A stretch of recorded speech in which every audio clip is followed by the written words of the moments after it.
KRC Magazine, Issue 56, Project Arctos. Title, Church for Outdoor Christians, by Matt Reffy. It's hard to believe it has been 8 years since my last super consistent local church involvement. This has not been from lack of trying. I have visited many of the churches in my area and even came close to working in a few of them. Yet, each time, God has seemed to lead me back into a type of wilderness. For reasons it has taken me a long time to begin to understand, it seems I can't both follow where God is leading me and spend my time in regular church involvement. Many times I've felt God nudging me to make time to go and meet this person or that person in their own setting, while simultaneously my church life was calling me to participate in and invite others to scheduled activities and events. It seems when it comes to being part of an organized local church while striving to follow God daily, often something has to give, right? As I've thought and prayed through this reality in my spiritual life, I've come to two important observations, one about myself and the other about the general nature of church as I've experienced it. For myself, I've come to realize and accept that I am what I call an outdoor Christian. Like an outdoor cat, I'm just not suited to be indoors, i.e. in a local church, all the time. I thrive and serve others best when I'm in and out, visiting old friends, meeting new ones, and helping the Lord cross-pollinate and make connections as I go. It is a calling I understand is not for everyone, but I've finally found the space to accept and embrace this role for myself. This often means continuing to follow God's leading down a strange path in spite of the encouragement and pressures to be deeply involved in a particular local body. Like Paul was often sent on to preach to the next community, even though he desired to remain with the existing Christian communities at times. I have found myself more likely to get coffee with an acquaintance or accept an invitation to one of their events than to invite them to join me in something through the church. Too much of what we do together on Sundays flows in one direction, and more than anything today, people need to feel included and heard. Unfortunately, I've not found much space for this within the form and structure of most local churches today. In our churches, we primarily tend to encourage everyone to conform to the same positions on issues of theology and serve in the same usual types of pre-existing ministries. I worry our very idea of what church is and what it should look like has grown too narrow, leaving many like myself left out in the wilderness without the ability to easily check in and participate meaningfully in the life of the local church when we can. Participation in many churches simply means attending services first and foremost, listening to the same speaker, and then volunteering somewhere within the existing services. True church body participation, though, entails both listening and sharing about what God is teaching us and doing in our lives. Presumably, God is speaking to each of us on any given day, so we need to be sure we are hearing from more than just a few people within the natural flow of our weekly gatherings, all the same voices. We often are too nervous to allow any voices in our midst other than our chosen leaders. Like the Pharisees' attempt to discredit or quiet Jesus, we simply aren't open to differing opinions, sometimes even on small matters. How often in your church do you or a visitor get to share what God is doing in your life, or gently question the prevailing teaching? I fear our individual local church bubbles, whether based on locale, theology, or socioeconomics, have become both too small and too difficult to penetrate without getting trapped either inside or outside the accepted norms. When a newcomer or occasional attendee walks in on Sunday, they generally can either fit in or be left out. There simply isn't a lot of room for anything or anyone not already built into the accepted culture and programming. I don't believe this is ever malicious or intentional, but rather a natural side effect of the structure and programming most prevalent in our communities. For me, this has meant having a hard time connecting meaningfully with some of the local churches I've visited.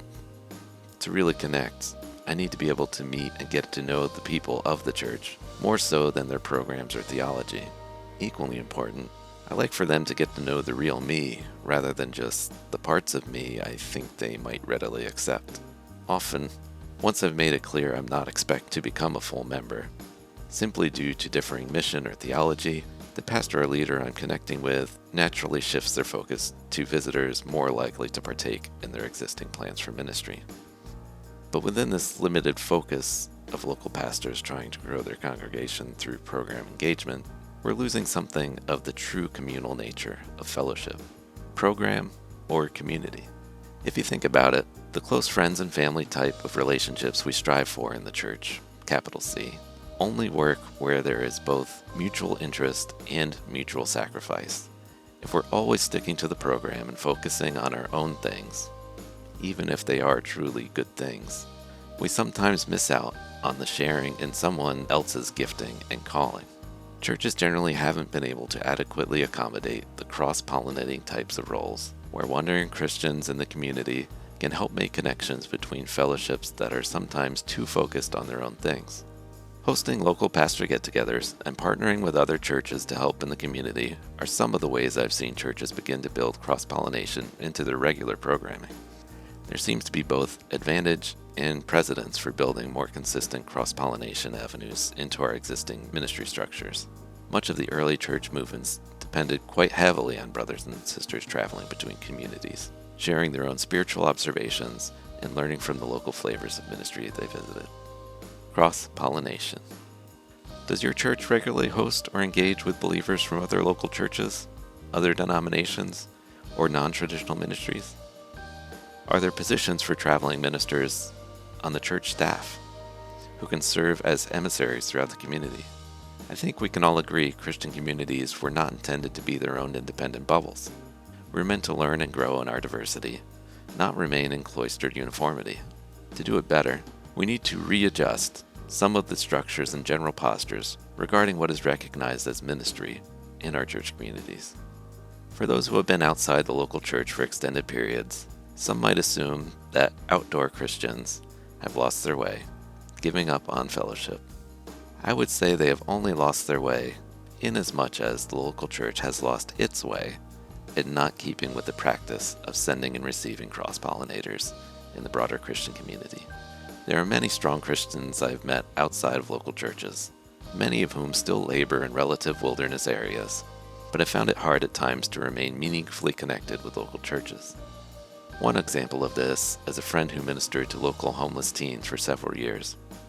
While he was connected to local church himself at the time, he struggled to find congregations that had room in their ministries to accommodate the young men and women from the streets he would try to bring into the fellowship.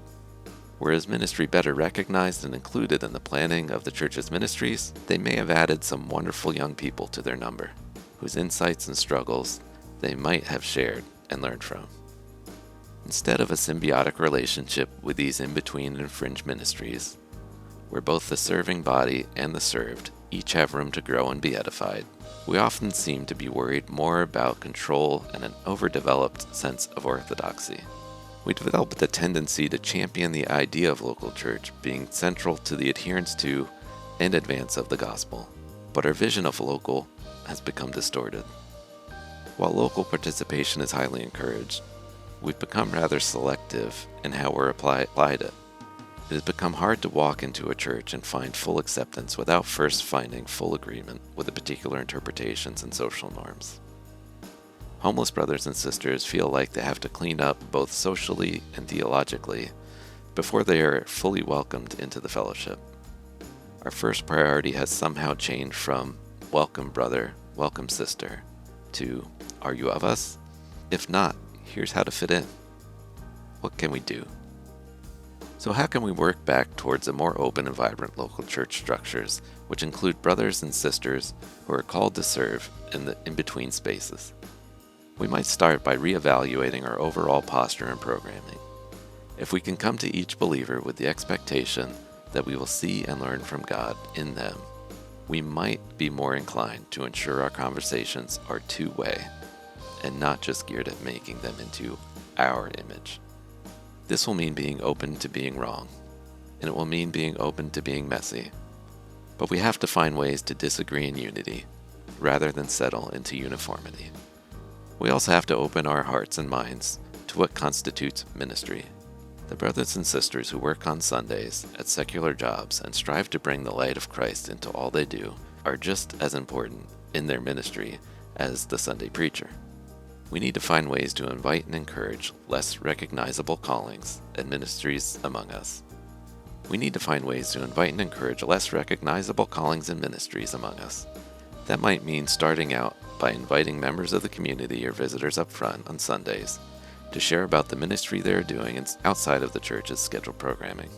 That might mean just starting out by inviting members of the community or visitors up front on Sundays to share about the ministry they are doing outside of the church and its scheduled programming. We also need to include outsiders in our regular programming. As scary as it might be to relinquish control of our pulpit or risk someone sharing a perspective we don't fully agree with, it is really the only way to open ourselves up to what God is doing around us. A great example of this is in the occasional exchange of preachers on Sundays. Church A hears a message from Pastor B, and vice versa. But we also need to hear from those in the trenches. Missionaries, social workers, off-campus support groups and book study leaders, the homeless, the young, and the wanderers. We all have spiritual insights to share. We all have some bad theology and misconceptions to be challenged. Our bubbles need to soften, need to move around a little, and sometimes need to bump into one another. Our programming shouldn't be so demanding of us that there is too little room for the Spirit to move in us in different directions sometimes. We will all have times when we have to decide between following God's leading or following the church programming. If we can build in the acceptance and flexibility for each other to flow in and flow out without the heavy expectations and prejudgment of uniformity, we may just find ourselves growing in unity. We may just find ourselves growing in messy unity together.